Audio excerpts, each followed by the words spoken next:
girlfriend, baby, then why not go natural family planning? It's free. On this side of the house, we have the crazy young people that want to run in the street. But what happens before the bottom line? Would the moderates even reach the bottom line? People will suddenly care about the state of the environment. Number one, what you have to understand is that it's a subscription. Sit down and to your point. Labeling EDSA as a quick fix is truly an insult. Government prioritization right now is economic benefit. Needs a more stable political institution. Square Off Trancahan de Dulon Debates is brought to you by New San Jose Builders, Smart, and ANC.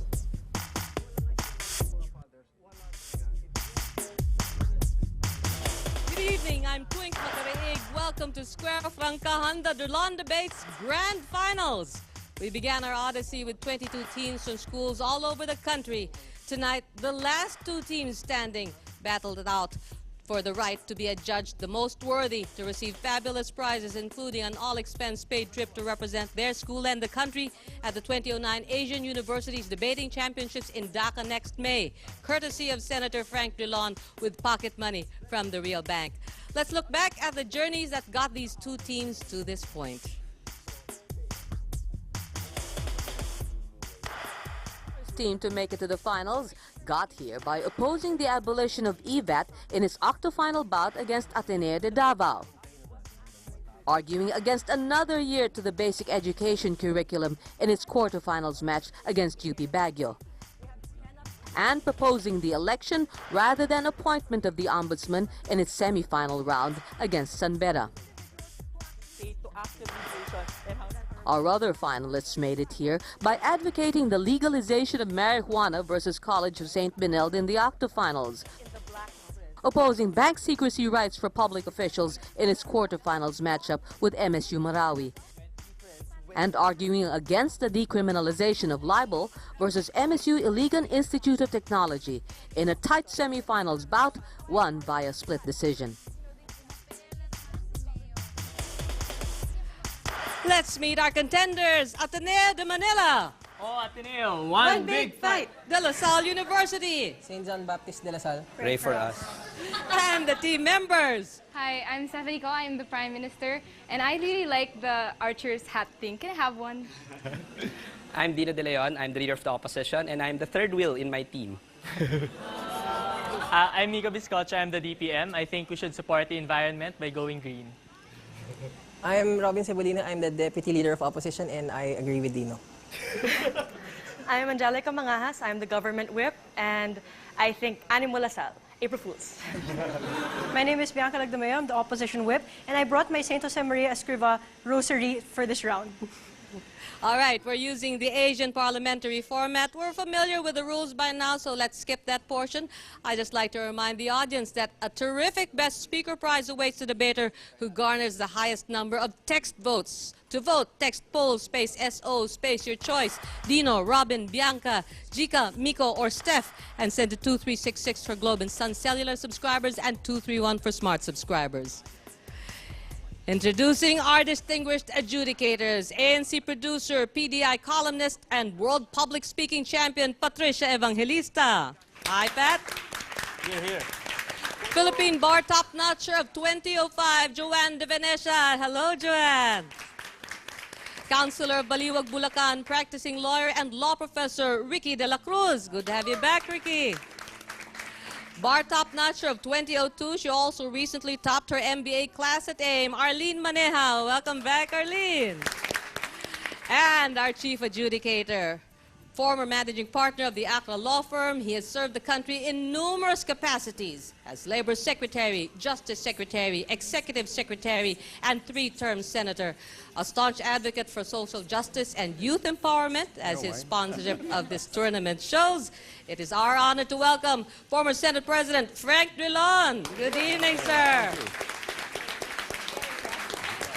Our championship debate commences when we return. Stay with us.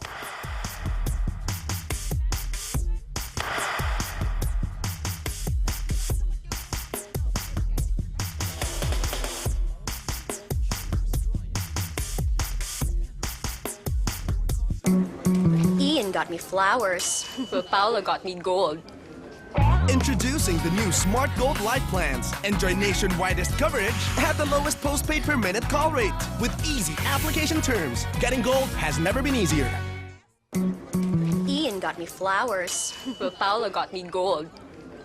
Introducing the new Smart Gold Life plans. Enjoy nationwide coverage at the lowest postpaid per minute call rate with easy application terms. Getting gold has never been easier. For the past 30 years, the Real Bank has focused on Filipino homes, promoting from generation to generation the values of savings and thriftiness to make its dream of a brighter future for our country a reality. The Real Bank, upholding Filipino values, supporting Filipino dreams. The youth must be given a voice. They must have a passion for justice, not only in the legal sense, but in the most fundamental area, social justice for all. Square Off presents Francahan. The Drulon debates are happening on Wednesdays, 8 p.m. on ANC. Do it just! Franca! Franca tayo! Do it just! Magkakaayos tayo! Hustisya ang panglaban sa kahirapan. Do it just! Do it just! Filipinos are used to weathering storms, even economic ones. We must pull together in these trying times. Lahat kailangan ng konting sakripisyo. Dedikasyon sa trabaho, suporta sa ibang pagkabuhayan, at huwag kalimutan, komunidad at pamilya. Pag nagtulungan tayo, kaya nating sabayan kahit anong ihip ng hangin.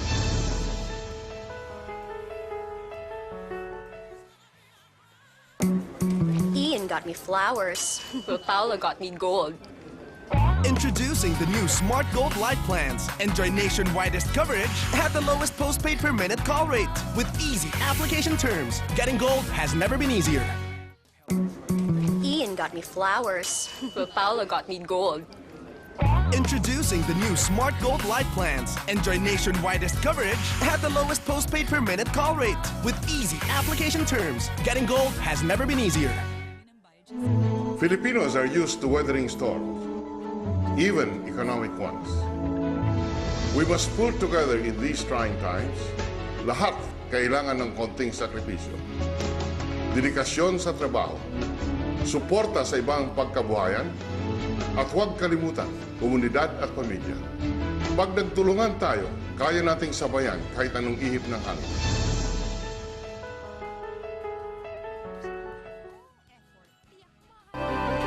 For the past 30 years, the Real Bank has focused on Filipino homes, promoting from generation to generation the values of savings and thriftiness to make its dream of a brighter future for our country a reality. The Real Bank, upholding Filipino values, supporting Filipino dreams.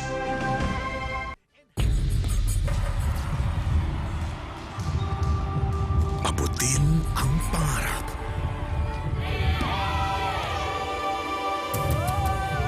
At pag-asa'y makakamtan. Abutin ang kagalingan.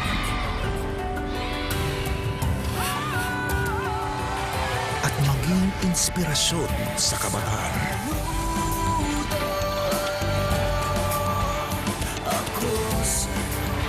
Abutin ang tagumpay at ipagkaisa ang buong bayan. They're everywhere. In schools, malls, in the streets. They want to be heard. They want to make a difference. Our youth make up 1/3 of the population. Let's use their passion, their ideas, and their energy for good. Here are some ways your company or organization can help. The youth must be given a voice.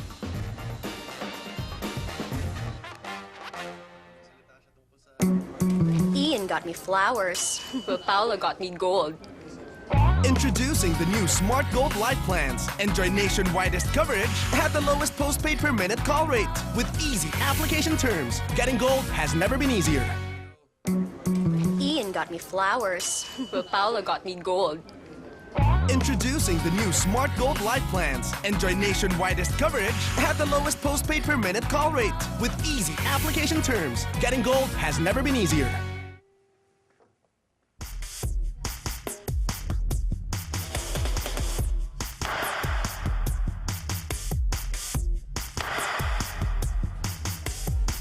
Like most of the international community, the Philippine government has a policy of not paying ransom or even negotiating with terrorists who kidnap civilians. It believes that paying ransom simply encourages hostage-taking, and the ransom money helps terrorist groups buy more arms.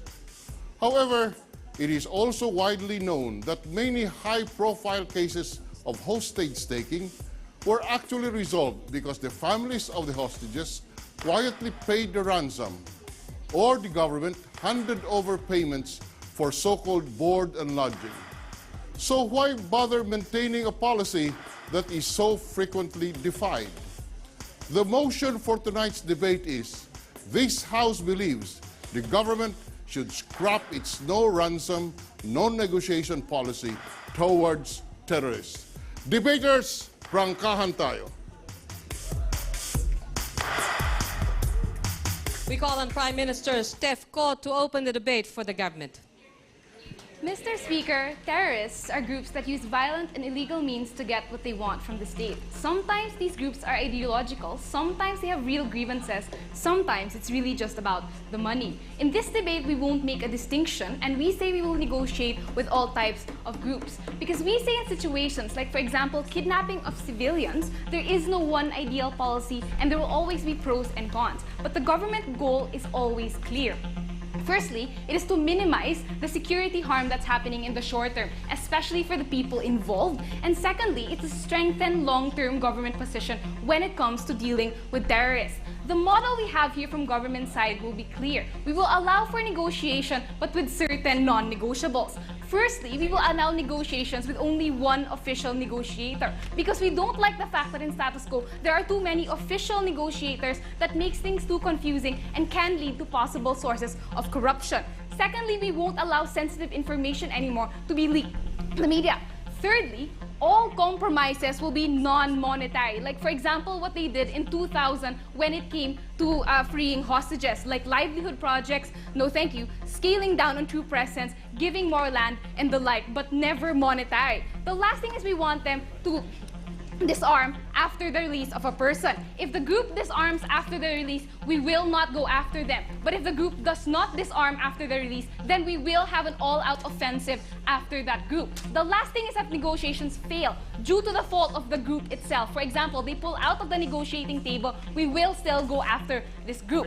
What are the two things I'm going to argue in today's debate? Number one, I'm going to argue how negotiations increase the position of the state on two levels. On the first level, it's about increasing state leverage over the terrorist group. Why? Because we say negotiations have worked and can work as they've done so in the past. For example, in 2000, when Robert Aventejado was able to get 30 foreigners and Filipinos released in Holo, or in 2001, when Jairin Carno was able to get 5 hostages successfully back safely. And why does it work when the state does it? Because states are good because they can offer resources that other actors cannot. For example, if the grievance is the fact that the local government isn't doing that well, then the state can fix that problem. And we say negotiations are the best avenue to go with to secure the release of hostages, because we say that's always the goal of the state, even if they go out for an all-out military offense.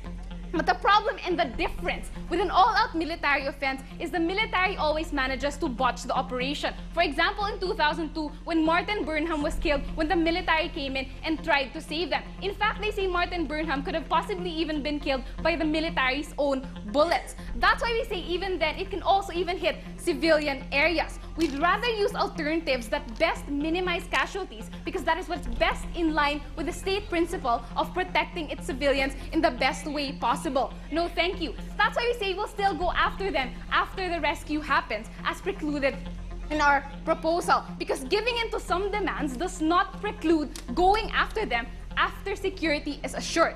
The second level of this argument is how it's easier to get local community support this way. And we say local community support is extremely important because local communities usually coddle terrorists or are the ones who hide them and sometimes even recruit from these local communities. No, thank you. And if you don't talk to these communities or you don't talk to these terrorists, it gives them rhetoric to tell communities that here's the state and they do not want to listen to us again, over and over again, and that leads to more recruitment of people, and we don't want that to happen because it perpetuates the problem. Yes. Can you tell me what happened after they negotiated? Because as far as we're concerned, what you're trying to do is you're fostering this particular vicious cycle that they're going to get people just so that they get concessions from the government. I'm sorry, I'm quite confused with the point of information. I'm not quite sure what you mean that they're gonna get people after they make concessions, because we were quite clear in our proposal. After our proposal, when they release people, we will ask them to disarm. If we do not, we will have an all-out military offensive against them, something the government successfully did with the Abu Sayyaf after the 2002 kidnappings happened, and they were able to quell those people, that group. The second argument is how it's strategic to make negotiation be a state policy. Why? Because in situations where kidnappings happen, family members are irrational. Even if the government doesn't want to negotiate, families are desperate and will want to get their members safely home back to them. And what does it do? One, it drives kidnappings underground. Families either won't want to report anymore, or families will pay behind the back of the government and will give the money back to these people, even if it's an exorbitant amount. And we say it will be an exorbitant amount because families have no experience negotiating with terrorists and are extremely desperate and will pay at whatever cost in order to get their loved one back. And that perpetuates a cycle of them getting more arms and them continuing their terror. Thank you. We thank the Prime Minister. We now call on the Leader of Opposition, Dino de Leon. Mr. Senator, we value the lives of these particular individuals. That's the reason why we're going to have a counter policy later. But ultimately, this should not supersede the goal of upholding national security. The priority here, Mr. Speaker and members of this House, is to actually uphold national security. You can't be myopic and just say we want to save individuals. Ladies and gentlemen, you have to take into consideration the effect of these particular gestures towards national security, ladies and gentlemen. I'm talking about how you embolden terrorists. I'm talking about how you actually strengthen them, ladies and gentlemen, members of the House, in the process because they'll be perceived as freedom fighters. I'm talking about how you allow them to regroup, ladies and gentlemen. The clash of the opposition is quite simple. We want to have a rescue operation, a covert rescue operation, ladies and gentlemen, members of the House, in collaboration with our allies. We will have reconnaissance, ladies and gentlemen, terrain mapping, but this is going to be a covert operation, meaning we're not going to bring in a battalion there, ladies and gentlemen. It's going to be a covert operation. Our model, ladies and gentlemen, is what we did with Ingrid Betancourt of Colombia, ladies and gentlemen, members of the House, wherein they were able to successfully rescue this particular important person, a presidential candidate at that, in order to actually, Mr. Speaker and members of the House, make sure that the hostage will survive. Second of all, we're going to have all-out war, ladies and gentlemen. We want to constantly chase them. We're not going to halt, ladies and gentlemen, members of the House. We want to drain them and keep them away from settlements in order to weaken them. This is especially crucial because right now, Mr. Speaker, their number is quite little by nature and we can't afford for them to regroup, something that will happen in their proposal. Let's move on, Mr. Speaker, and analyzing the case coming from Prime Minister. Number one, in order for you to have fruitful negotiations, Mr. Speaker, you have to analyze the nature of these particular terrorist groups. And what is the nature of these terrorist groups, Mr. Speaker? We're talking about individuals who beheaded a lot of individuals already, ladies and gentlemen. We're talking about individuals who committed rape, murder, extortion, ladies and gentlemen, the bombing of Super Ferry for that particular matter. What's the point? The point is you have to tell me exactly whether or not we can trust them and whether or not they will stop afterwards, ladies and gentlemen, members of the House, in order for you to actually negotiate with them and that they're not going to behead these particular individuals afterwards. No effectiveness discussion coming from Steph out there, ladies and gentlemen, and members of this House. Second of all, we argue that we want to set a precedent, ladies and gentlemen, that crime does not pay. That in fact, Mr. Speaker, members of the House, you cannot just do crimes and then expect government to kowtow, as I'm going to talk about in my constructive later, ladies and gentlemen, and members of this House. Lastly, they talked about how in fact they're still going to chase them, ladies and gentlemen. What will these individuals do if you chase them constantly, ladies and gentlemen, given that you showed them that this particular particular tactic will work, they're going to hunt down a lot of other civilians out there, Mr. Speaker, members, which I'm going to talk about in my constructive later after my first argument. Let's move on to my constructive. How it exposes a sensitive spot in the government which encourages a vicious cycle of kidnappings and violence. Why? Why are you negotiating to begin with, Mr. Speaker? It means that you're showing that in fact the government has a soft spot when you're talking about these particular individuals. And what is a soft spot? The soft spot is if they get civilians, you're going to kowtow, Mr. Speaker, and members' house, and give in to their demands. Ladies and gentlemen, and members' house. And what does that mean? It means that the terrorist has something, Mr. Speaker, and members' house, that you want. They have an upper hand in the negotiating process in this particular instance. Meaning in the negotiating process, Mr. Speaker, and members' house, you let this particular terrorist dictate. And what's so wrong with that, Mr. Speaker? It exposes the side of government, ladies and gentlemen, members' house, that is weak. And you send a signal, ladies and gentlemen, that violence works. It legitimizes the use of violence at that, Mr. Speaker, and members' house. And what is so wrong with this signal? We have three reasons, ladies and gentlemen, or three things that we find wrong when you're talking about this signal. Number one, ladies and gentlemen, every time the government wants to get them and wants to get they want the government to listen to them, they're going to get these particular civilians, abduct them, and threaten to behead them, ladies and gentlemen, members of this house, primarily because to show that the government will listen to them the moment that they do so, ladies and gentlemen, under their policy. Second of all, ladies and gentlemen, before I move on, because there's a required POI, yes. Sir, that is one of the most optimistic counter-proposals in Square of history. If you don't rescue them like Ingrid, who is an exception to the rule, are you letting them die? Mr. Speaker, members' house, there are certain instances wherein there are casualties in war, ladies and gentlemen, members' house. We're willing to take that casualty, but the first priority is to uphold national security, Mr. Speaker and members' house. That was quite clear coming from a clash. The second thing, Mr. Speaker, that we don't want is, you know what, these particular individuals are not the only fugitives in the Philippines. We have the MLF, we have the MNLF, Mr. Speaker, we have the Ilaga group. What are you going to send the message, Mr. Speaker? What kind of message are you going to send to them? That in fact they can resort to these particular means as well in order to advance their interests, ladies and gentlemen. This is a dangerous signal that we don't want to send, ladies and gentlemen, members of the House, especially talking about upholding national security and preventing such kinds of future things from happening again. Lastly, Mr. Speaker and members of the House, we're not going to deny, and we're going to discuss our counter policy, but in fact, it's going to be risky, Mr. Speaker and members of this House. There's a high chance, ladies and gentlemen, of success, primarily because, Mr. Speaker and members of the House, we already have the technology to locate them. We have highly specialized individuals, Mr. Speaker, who will actually work in a covert manner. And lastly, Mr. Speaker, we will have terrain mapping. We're not certain if it's going to work, but we don't want the harms of their policy. Thank you very much.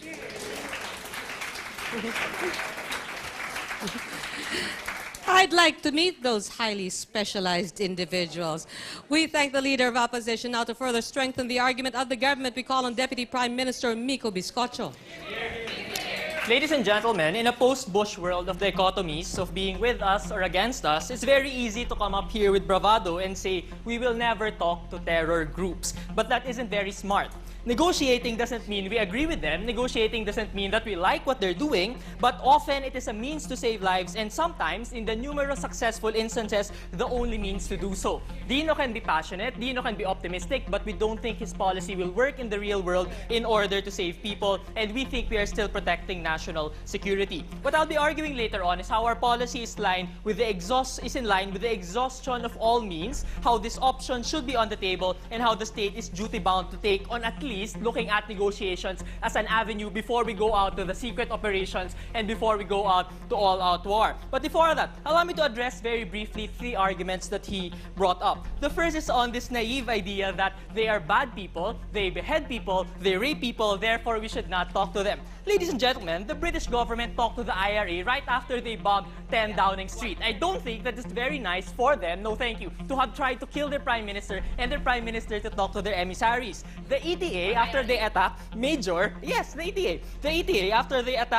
major Spanish cities, were still talked to by the Spanish government. Why? Because they're sophisticated enough to realize that just because you talk to them doesn't mean that you agree with them, and that's sophistication. The second level of rebuttal is with regard to the argument, the big argument on how they will be incentivized. And since we are rewarding them, don't badger me, you had your chance, how we will be incentivizing them. We think this isn't true. This is naive and optimistic once again. These groups will always have incentives to try to get people. These are groups of people who think that risking their own lives for some benefit is something that they'll do. That's why they never responded to our nuance. The nuance is this: even if the state isn't there, even if it isn't official policy, families will pay, corporations will pay, all of them will try to talk to terrorists. We would rather that you have and people like Dino talking to them instead of the families on their own trying to do it. We think if their problem is capability, we're not going to give them nukes, we're not going to give them Armalites. We think it's been done before that we give them non-fungible things or we stand down with our troops. That's why in our policy, we still ask them to disarm. We crack down on them when they don't have hostages. But the situation is very different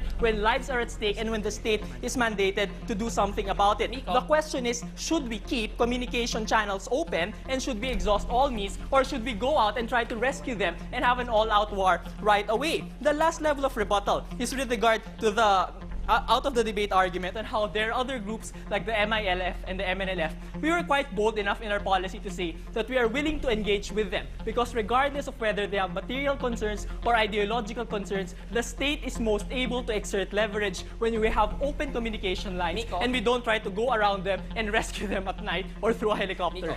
Yes. If you really want to save these particular individuals, most of the time, the demands of the Abu Sayyaf will be monetary. Take a look at all presidents. They only release hostages when you pay them ransom. If your policy is just to talk to them and give them livelihood, will they give these particular individuals back really? Your policy is absurd. First of all, that's not... Our policy is absurd. First of all, that is empirically untrue. The ABS-CBN website will tell you that officially they even told us that what they're demanding for isn't monetary ransom, but to go to the table for the Bangsamoro talks and their homelands. And even if it is something that compensates their families, that is a price that we are willing to pay to save lives and to be able to still crack down on them anyway later on. Allow me to move on to the argument, because we think that what they have to tell us is this. Why shouldn't we attempt this particular policy of negotiation in cases where compromise is reachable and precedent tells us so? When the government has strong leverage of being able to surround the Abu Sayyaf, for instance, or getting trusted negotiators like Jairin Carno, or having reachable demands that aren't always monetary. We think that what we have to do is this, to look at reality as it is and not as we want it to be. What we want in our policy is flexibility for the state to be able to look at negotiations when negotiations can work, and we think in the past we have seen that there are a lot of cases like this. We think that crisis situations are already particularly difficult for the state. You don't want to tie the hands of the government and to go out on military initiatives covertly or overtly, ladies and gentlemen, when there are other more economic and effective means for the state to be able to rescue hostages. What we're saying on affirmative side is that the best solution often varies from case to case. We have a long list of instances wherein we can negotiate with them, have a compromise that doesn't hurt the ability of the state to protect future citizens. The state principle is this, that there is a certainty of saving lives in negotiations, and that is something that should be prioritized over the hypothetical of incentivizing them or increasing their capability. We are obligated to do that as the state. Negotiations work a substantial amount of time, and we would rather that in any negotiation, the state is always involved. Thank you. Thank you, Deputy Prime Minister. Let's now call on the Deputy Leader of Opposition, Robin Cebolino. Mr. Speaker, in the greater scheme of things, we think that what is really at stake are the hundreds of more volunteers who might be targets, ladies and gentlemen, of these terrorist groups if we make concessions. Hundreds of soldiers which might risk their lives even further because of prolonged conflict, ladies and gentlemen, and civilians who might be victims of war. And this is why I'm going to explain, Mr. Speaker and members of this House, why their policy is something which is naive. But before that, let me clarify to you some things in this debate. Firstly, they try to bring up examples like the IRA and other rebel groups wherein the governments tried to make a concession. We say, Mr. Speaker, that the difference with regard to our IRA is that it doesn't fit to the context of the Philippines, ladies and gentlemen. The IRA is a political group. It has demands like independence, Mr. Speaker, a long-accepted idea or a legitimate cause, unlike the Abu Sayyaf, which is purely to spread terror in the Philippines, ladies and gentlemen. And given that, we don't think that we actually have a credible party which we can negotiate here with, Mr. Speaker and members of this House. That is just naive for the affirmative side, Mr. Speaker and members of this debate. The second point which they tried to attack us with was this whole idea of incentivizing these groups. They say that it is absurd, that our policy is absurd because families will pay. Mr. Chair, We say that in both cases, the families might pay, ladies and gentlemen. But what we don't want is for the government to pay, because that is what those terrorists actually want. They want to make the government respond. They actually want to get resources from the government, because it is the government that is their enemy, not the families, ladies and gentlemen. And we cannot afford to weaken the government, Mr. Speaker, because it is the only institution that stands a chance to break these particular kinds of terrorist groups, ladies and gentlemen. And I say that that is not essentially the case here. But more importantly, let's talk about his very, very flimsy argument of having this leverage, Mr. Speaker, members of this House. Number one, you don't really need to negotiate to have lots of options, ladies and gentlemen, in order to have this kind of policy. We say that the government can always be dynamic. But the point here, Mr. Speaker, we cannot have a dynamic government because it will be exploited by these particular terrorist groups, ladies and gentlemen, and members of this debate. And we say that that is very, very harmful, ladies and gentlemen, especially when we talk about these terrorist groups who actually use negotiations as a time for them to regroup, ladies and gentlemen, as a time for them to further plan their actions in the future, Mr. Speaker, members of this debate. Now, before I go to my point, yes. Sir, if the government can exert leverage through other means, why is it best to leave families and private entities negotiating if your fear is that negotiating with them creates negative effects? Firstly, Mr. Speaker, members of this debate, if they think that the government has leverage in negotiations, I don't think so. Because remember that these terrorists usually have hostages. These terrorists usually have guns to terrorize individuals. Mr. Speaker, we think that the best way to ensure that the government will have a leverage in these negotiations is if we have an all-out war, Mr. Speaker, and we wear down these particular terrorist groups. And that is precisely what I'm going to explain. But before that, sit down. I'm going to explain first why their policy itself is essentially wrong, ladies and gentlemen. We say that it's essentially dangerous, especially if they're going to talk about livelihood projects. As I've explained to you, these groups are actually irrational groups. They don't listen to reason, Mr. Speaker, which means, Mr. Speaker, if going to talk about livelihood groups, these rebel groups or these terrorist groups can still essentially use these kinds of projects to their advantage. If you're going to look at the case of Hamas in Palestine, we give them livelihood programs every negotiation. We give them aid from the United Nations.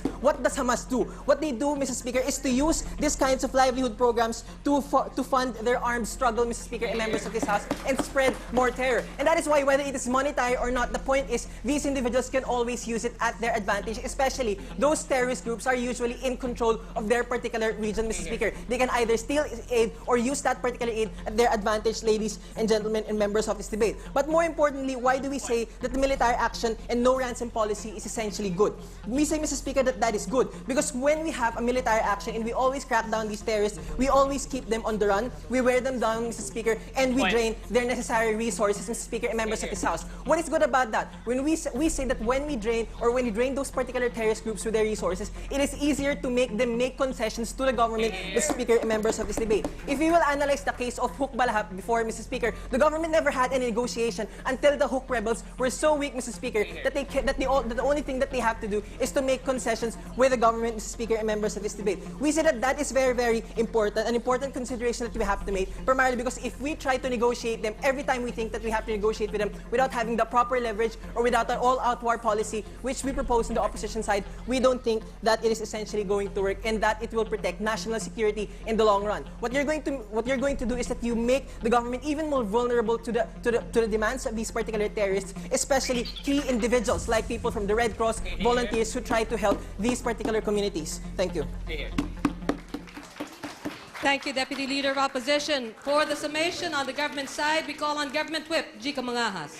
Ladies and gentlemen, I'd like to discuss this debate in two issues, showing precisely why government side will take this debate clearly. The first is in principle about the duties of the government and the legitimacy of the actors involved. Secondly is in the practical, how do you best deal with the demanding response that terror demands, especially in an issue of national security as well. But let me go on first and foremost onto the level of principle, the idea of legitimacy and the actors you're going to engage with. What we heard from Dino from the get-go was the idea that you don't want to engage in them and make them from the start. The idea you don't want to make them legitimate actors that you want to engage with. Ladies and gentlemen, we question how much legitimacy can these people really gain in the eyes of the public? Are we really going to look at the Abu Sayyaf as good people just because the state decided to talk with them to release hostages? We don't think so. What's more likely is that what's put into question is the legitimacy of the state itself, because the point of state action is not to appear strong for its own sake, but to protect its constituents. That's why the bigger picture of hypothesis and maybes and whatnots are really just giant crystal balls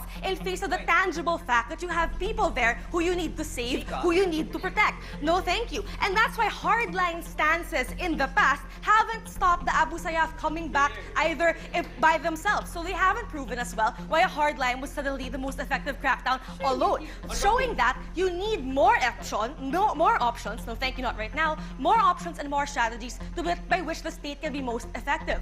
But they go on to the level of the idea of how it incentivizes other groups and they will come back and ask for more money and things like that. Well, first and foremost, we fully intend to crack down on those groups in general, but the complexion does change when there are individuals who are innocent on the line. But we think state presence at least provides better likelihood that those demands from terrorists can actually be mitigated, because the threat of force eventually from the state is something that no other actor, whether it's a very rich family or whether it's an international organization, has. And these are actors that the terrorists themselves are willing to turn to, who will most prey on their vulnerability, who will prey on the fact that they don't know how to deal with the Abu Sayyaf and people like them. And that means private actors, if anything, if there is no policy where the state intervenes, are likely to become even juicier targets, because the terrorists will want to crack down and get them even more. That empowers terrorists more in the end, because they get more money, because they have more leverage. Before I go on, yes, Dino. You still have to prove that in fact these particular actors, the Abu Sayyaf, are rational enough for you to trust in a negotiation process. But afterwards, if you plan to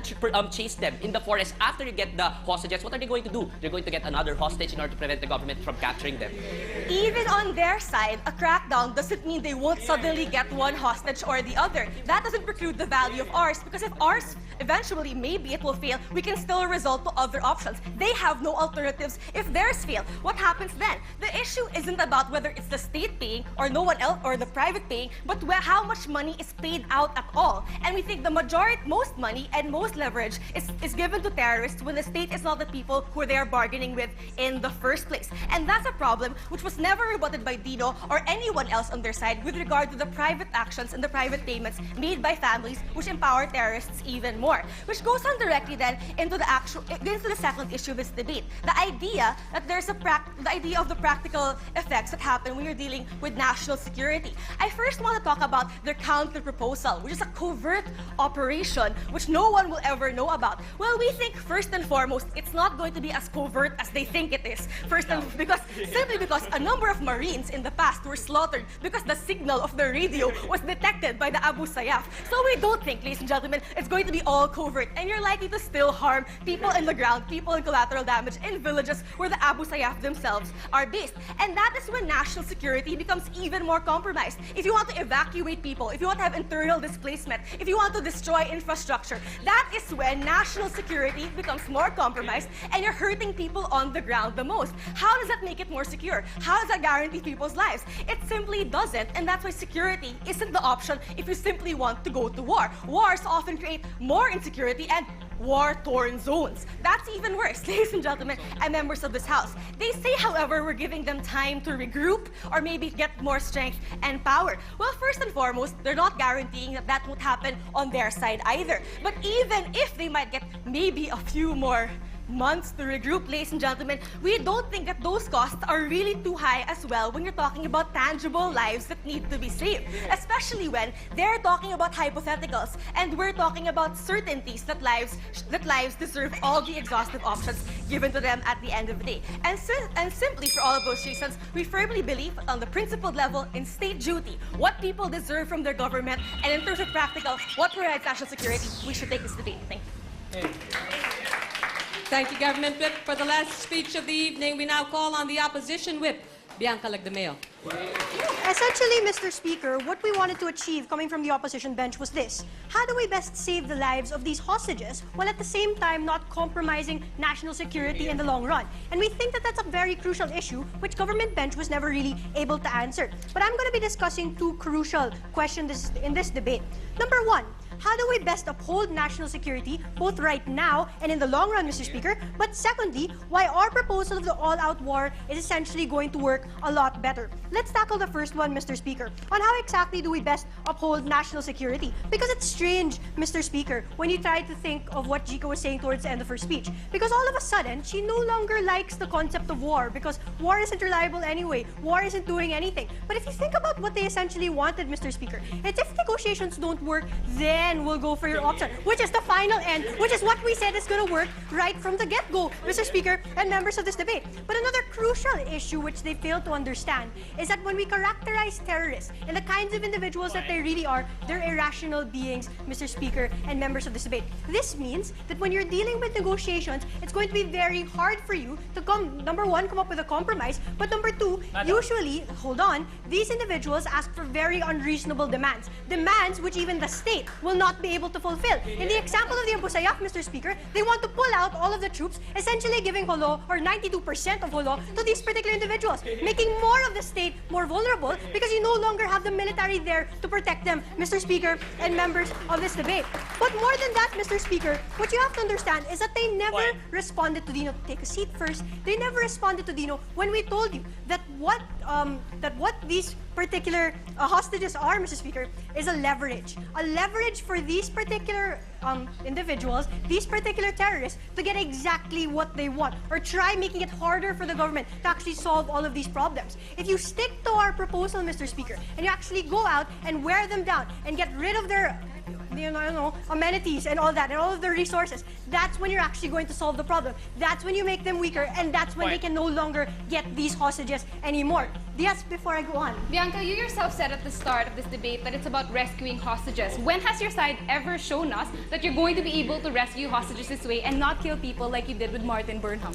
Second issue, Mr. Speaker, why our proposal is a lot better than theirs. When we talk about the all-out war, Mr. Speaker, we told you that we have these covert operations, which may not be so covert anymore because we talked about them here. But, Mr. Speaker, at the end of the day, when you're talking about the Philippines, obviously they're not going to be very stupid and have the radios intercepted again. And we say that we have allies, Mr. Speaker. We have the US, we have the Swiss government right now who's actually willing to help us in order to get these particular individuals out of that scenario. And we say that's what's going to make the covert operations possible. That's what's going to solve it. No thanks. But more than that, Mr. Speaker, they say that, you know what, negotiations have a really long list of success. But what I'm going to say is, we also have a really long list of people who were tortured and beheaded. We have Sonny the Care, Mr. Speaker. We have Armando Bayona. We have the 6 Jehovah's Witnesses. We even have priests whose eyes were gouged out of their sockets, Mr. Speaker, when they were being tortured by those individuals. No thanks. But more than that, Mr. Speaker, the most important thing about our policy is that we say it's going to be a lot easier to actually crack down on these individuals if you start with the all-out war to begin with. Because you drain your resources. You actually understand what their terrain is.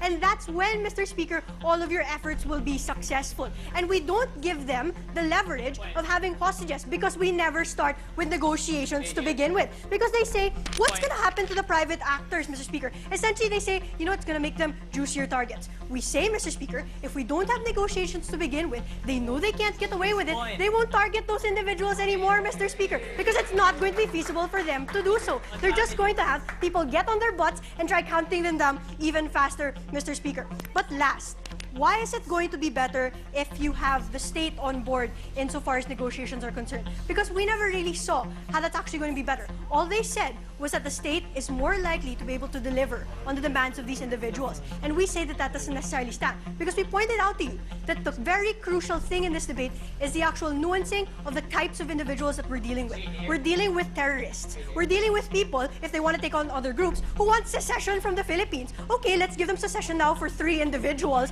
Then eventually, what will it be? I want Spratlys. I want Iliga. I don't know the other provinces of the Philippines anymore, but there. It's actually leading to a precedent. Because we talked about a vicious cycle, Mr. Speaker, which we primarily attribute to the fact that negotiations are present. When they know that they can do something, when they have that upper hand, we say that's what's dangerous, and that's essentially what we're avoiding from the opposition bench. So at the end of the day, Mr. Speaker, if we're talking about whose policy is going to be more effective and whose actually gives the government a better placing insofar as dealing with these terrorists, you have to go for the all-out war. Thank you. May we invite both sides to cross the House. Our judges will now begin finalizing their winner. The results after this break. You're watching Square Francahan.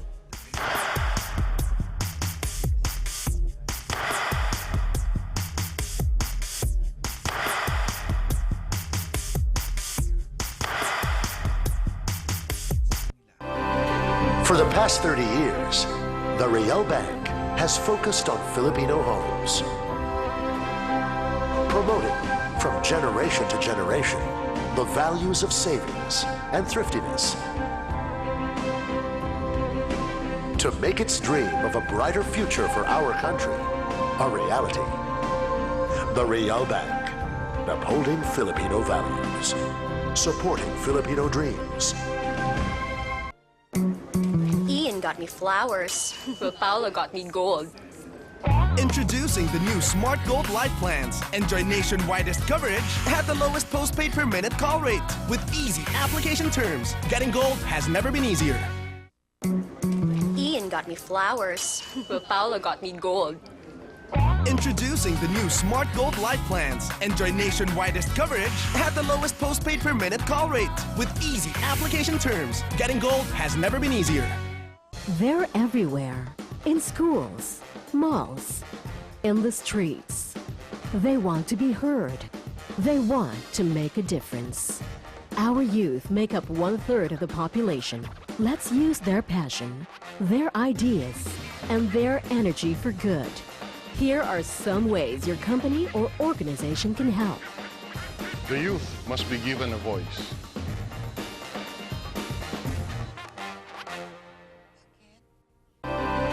For the past 30 years, the Real Bank has focused on Filipino homes, promoting from generation to generation the values of savings and thriftiness to make its dream of a brighter future for our country a reality. The Real Bank, upholding Filipino values, supporting Filipino dreams. Keep yourself in tip-top shape so you can achieve your goals more easily. Eat right and exercise regularly to attain optimal physical condition. Sleep early and wake up early so that you'll be healthier and more alert. Always be neat and clean. This will boost your image and self-confidence. And use multivitamins that can give you excellent mind and body collaboration. Be at your best with ANC and Pharmaton. Want it. Win it.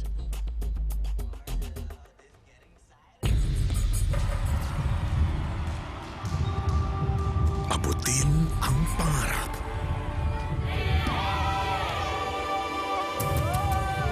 At pag-asa'y makakamtan. Abutin ang kagalingan.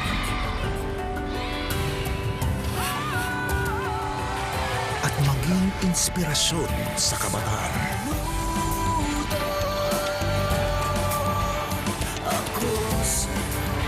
Abutin ang tagumpay at ipagkaisa ang buong bayan.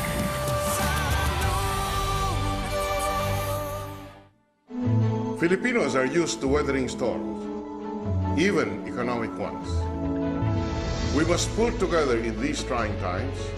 Lahat kailangan ng konting sakripisyo. Dedikasyon sa trabaho, suporta sa ibang pagkabuhayan, at huwag kalimutan, komunidad at pamilya. Pag nagtulungan tayo, kaya nating sabayan kahit anong ihip ng hangin.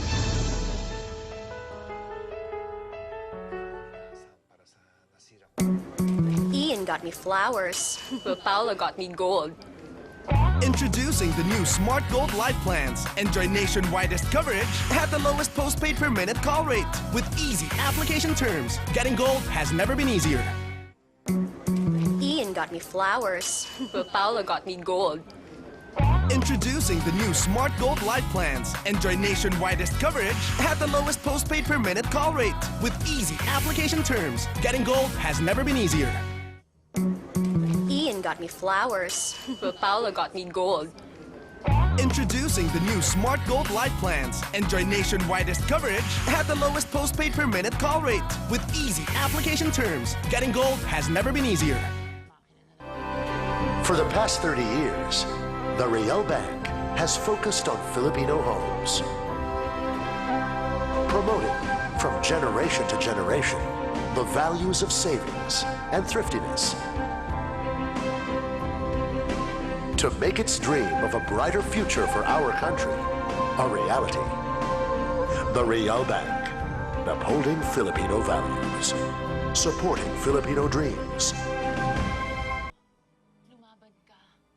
Square of Francahan would like to thank our co-sponsors, SM Department Store, Anvil Publishing, Smart, New San Jose Builders, The Real Bank, Sea Air, Nami Resort, and the Accra Law Firm.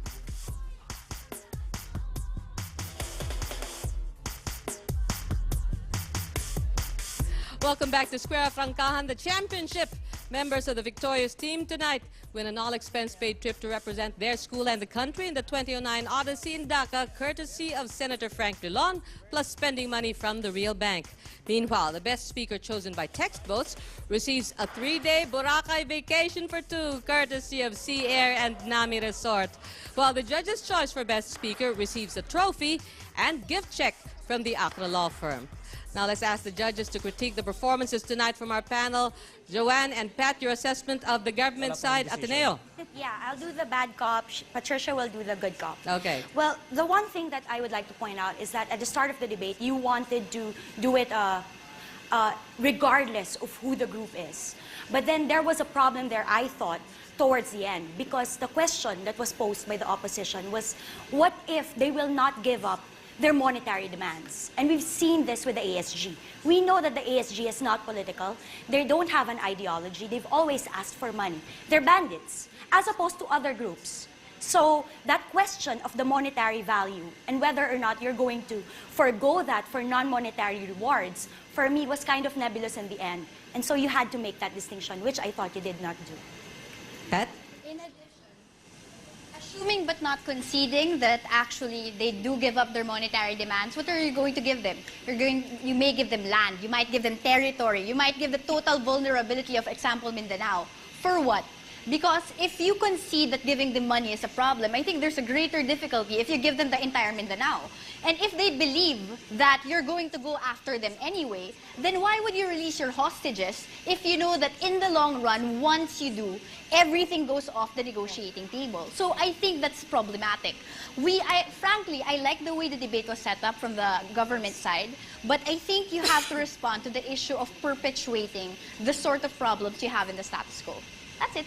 And I thought you were the good cop. All right. For the critique of De La Salle, Ricky? Yeah, I'm the good cop and she's always the bad cop. I really like the methodology of this team, the way you took that stance, that we are willing to sacrifice a few lives here and there just so we put value on what really counts, and that is we do not negotiate with terrorists. It perpetuates a vicious cycle. To me, the message was clear. It was consistent all throughout the speakers. You have excellent manner, nice blend of wit and humor, which is good. I particularly like the nuancing that you did. You tried to distinguish between other forms of freedom fighters and simple terrorists. To me, I think you've earned your place in the championship with your performance. Arlene? Well, I thought that it didn't make sense for you to critique them, that they're giving political terrorist groups, and at the same time give an example like Hamas, which is kind of political in a sense because it's linked to the PLO. But two things. Number one, I thought that there was a lack of responsiveness in terms of the structure of government. Government isn't saying they'll negotiate all the time or that they'll pay ransom all the time, but what they said was that they wanted the flexibility to have that option just in case the right kind of terrorist come along. And therefore, it's a terrorist that they can talk to, and I thought that that wasn't something that you actually discussed. And second of all, I know that Ricky liked the entire hardline stance, but I don't think that you actually proved that taking on that hardline stance was actually something that is defensible, especially since you phrased the issue in the end as how to save lives without sacrificing the national security. So when, it hits the fan, you will be saying everyone could die, and that's fine. And I thought that that didn't come out as well as you thought you did. So all right, that's it. thank you, judges. We'll hear from our chief adjudicator after this break.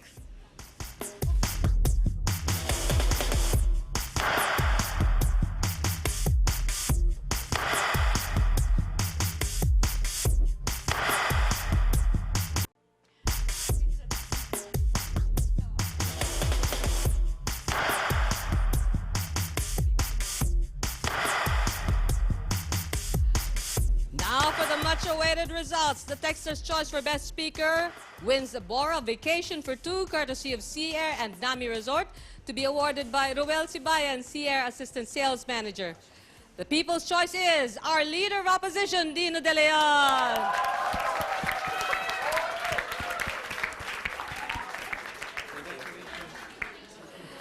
And our Judge's Choice for Best Speaker receives a trophy and gift certificate courtesy of the Accra Law Firm to be awarded by our Judge Patricia Evangelista. Mr. Chair, Francahan tayo, who is your best speaker? The second speaker on the government side, Miko. Congratulations, Viewers Metro! Now, Senator Dillon, which team wins tonight's debate and the championship of Square Francahan? Well, it was really tough. And as you saw us, we were in huddle a number of times. But at the end, we had a consensus. But before I reveal the consensus, just one simple thought. I hope that our government policy makers watch the debate. Maybe after listening to both sides, our government policy on these kidnappers will be more rational than what they are today. Having said that, the consensus of the panel is that the winner and the champion is the opposition side. Oh, congratulations, De La Salle! Best of luck, Gonzaga!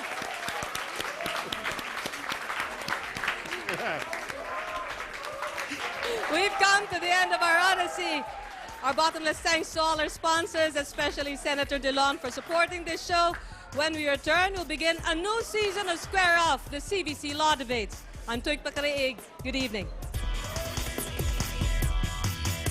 Pakinggan niyo ako, pinag-isipan ko.